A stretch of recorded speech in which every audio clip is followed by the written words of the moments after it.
Hey, how's it going, everybody? My name is Jose Enriquez. Many of you guys know me as Jason or J-Yo, J-Easy. Today I wanted to introduce to you guys my new story that I wrote and illustrated. It's called To the Moon, Alice. I'm going to be reading it to you guys in a few seconds. You guys are more than welcome to leave me a comment or let me know what you guys think about the story, characters, illustration, anything you guys want. Towards the end of the video, I'm also going to give some information out on how you can purchase the book. If you purchase directly from me, I can sign it for you, put a note inside the book, and anything you guys want from me. So with that in mind, enjoy the video.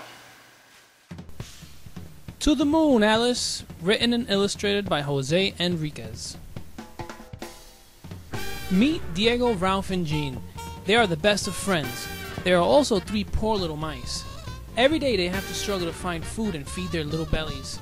They have to scavenge the streets and look inside every corner, garbage bag, and dumpster just to find a tiny piece of food in which they take back to their home and divide it equally amongst each other. Searching for food was hard, especially when they were being chased by a huge scary cat named Scats, who's always hungry for mice. Even though they have much struggle to endure, they are happy being together and working as a team. With Diego's intelligence, Ralph's leadership, and Jean's strength, they are able to think up of many plans to overcome life's struggles. Together as a team, they can do anything.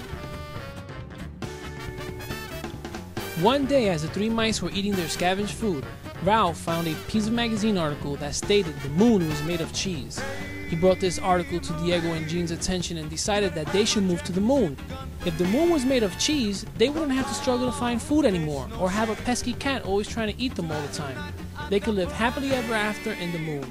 Once they all agreed on Ralph's plan, they began to work on their goals. Diego started drawing the blueprints to the rocket ship that was going to take them to the moon, while Jean and Ralph planned on how to divert Scat's attention. The whole project was going to be called Project Moon Alice, the project that would take them to their land of wonder. Once everything was set and Project Moon Alice was ready to go, the mice stationed themselves accordingly to plan. Jean was going to distract Scat so he wouldn't interfere with the building process of the rocket ship, while Diego and Ralph gathered all the materials they needed to build the rocket ship. The 2 main ingredients that were going to be used to help propel the rocket ship were going to be soda and mint candy tablets. After several minutes of extraneous work and team effort, they were able to distract Scats, build the rocket ship, and mount themselves inside the rocket ship. Diego then pulled a lever inside the cockpit and released the mint candy tablets inside the soda, which caused the rocket ship to rumble. Then the mice began the countdown. 3, 2, 1... BAM! To the moon, Alice! The mice were astounded by the beauty of the moon, or what they now called Alice. The stars were shining brightly as they celebrated their achievements by doing a victory dance. This would be the happiest moment they would ever reminisce on. There was enough cheese to last them a lifetime. The first thing they did was sink their little teeth onto Alice's layered crust and filled their little bellies with cheese. Stuffed with all the cheese they can handle, the mice laid back and praised about how delicious the cheese tasted. It was the finest cheese they have ever eaten. With so much excitement and so much cheese surrounding them, Ralph thought it would be a great idea to divide the moon into 3 sections. His section would be the biggest, of course, since he felt he helped the most with the planning and preparation of Project Moon Alice, and it was his idea. Diego and Jean quickly had something to say about Ralph's thoughts. It seemed as if the happy atmosphere they shared was quickly becoming stale. Diego thought, if anything, he should be the one who receives the most land. If it weren't for him, nobody would have built the rocket ship that landed them to Alice. But Jean disagreed. If it weren't for her, Ralph and Diego wouldn't have been able to distract Scats, and they would have been eaten alive within seconds. It's because of her that they're still alive to enjoy Alice. The 3 mice didn't seem to meet on any common ground. Each felt their role was more important than the other, and for the first time in their lives, the mice were acting selfish and didn't care about one another. The power of the cheese was getting to them, and so the disagreements continued and the problems escalated. Soon afterwards, the mice were friends no more. They separated from each other and claimed their own territory. Some areas were larger than others, and the opposing mice wanted to claim it. They began building trenches, barricades, and cannons. The taste of war was coming to an end. Suddenly, from the silent fields, came an unexpected shrilling command. Ralph jumped from his barricade to attack Diego and Jean as he yelled, "Charge!" But to his surprise, Diego and Jean had already planned their own surprise counterattack. They fought and battled each other to conquer the biggest piece of land. Cheese was flying all over the place. The land was being destroyed by the minute. In some cases, the mice would join forces together, but only to turn their backs on each other once again. Eventually it came to a point where it was every mouse for themselves. This was the biggest food fight any three mice could ever make. Their selfishness, greed, and hunger for more and more cheese blinded them of their true feelings.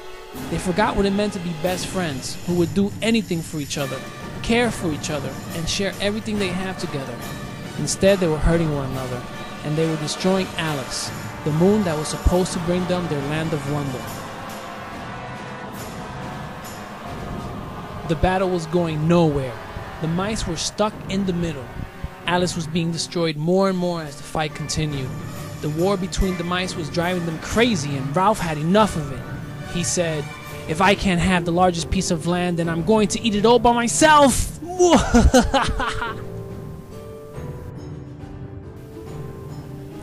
Diego couldn't stand there and let Ralph eat all the cheese by himself.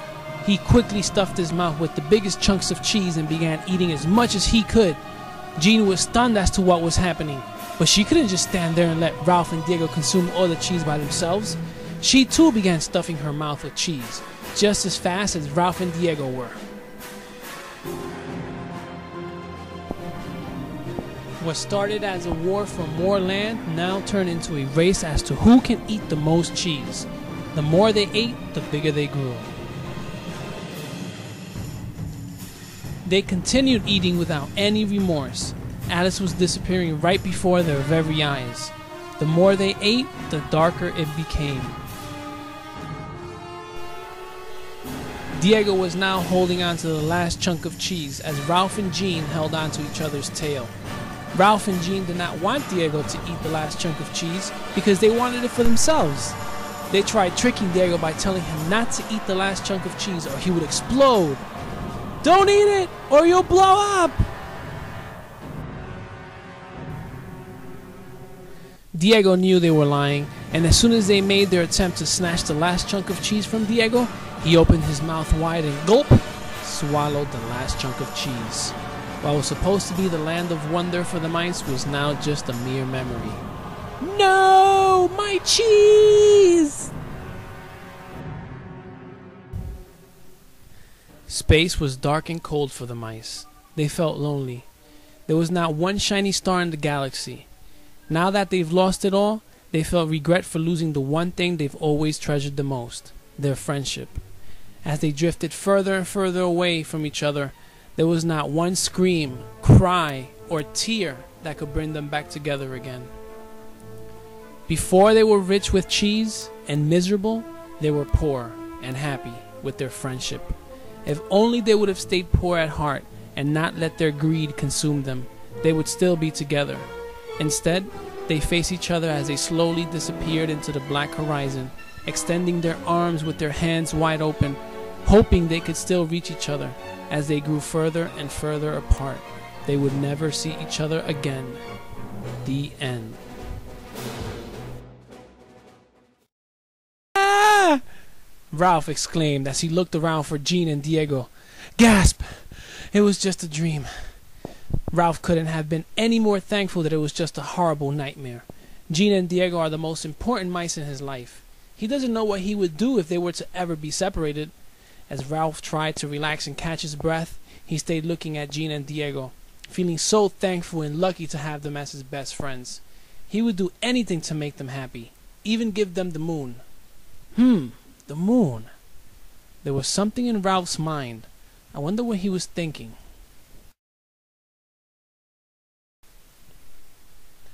After a few minutes of thinking to himself, Ralph laid down, closed his eyes, and went back to sleep.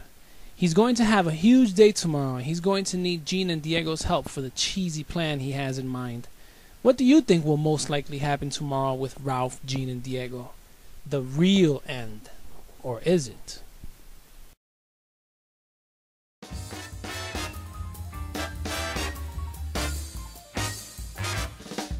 Come fly with me, let's fly away.